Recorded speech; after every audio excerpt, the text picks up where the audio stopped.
Dans l'attente d'un éventuel client, nous on connaît sculpte une statue en bois d'Iroko dans l'arrière-cour de son atelier situé au quartier Balmer de San Pedro.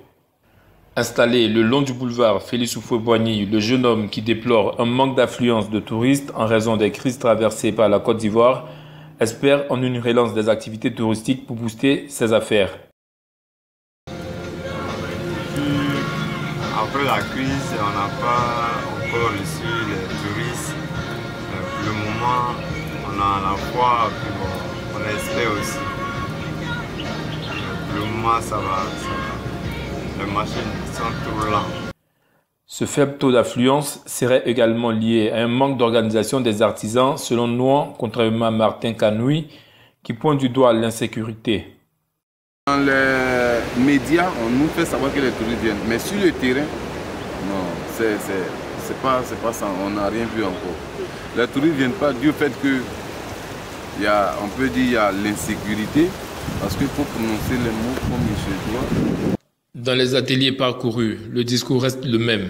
Mam Gay, responsable de la galerie d'art africain, la plus grande galerie d'art de San Pedro, qui a souhaité intervenir hors caméra, n'affirme pas le contraire. Ça ne marche pas, il n'y a pas de tourisme.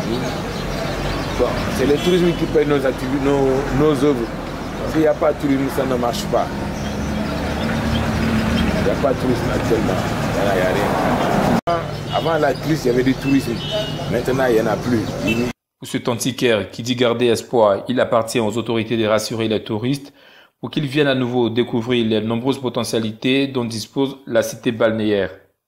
Mais si tu penses que ça ira plus tard, si le pays ça va, je pense qu'ils vont revenir. Parce que les Européens aiment bien la Côte d'Ivoire.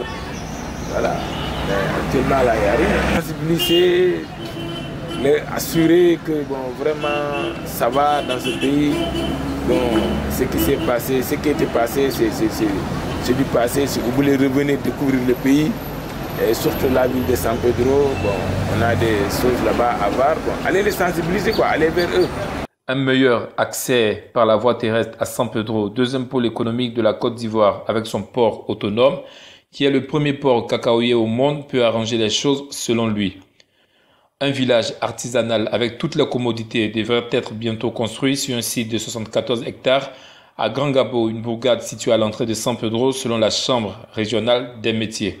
Quant à la direction régionale du tourisme de San Pedro, elle envisage promouvoir les nombreux sites touristiques dont dispose la région.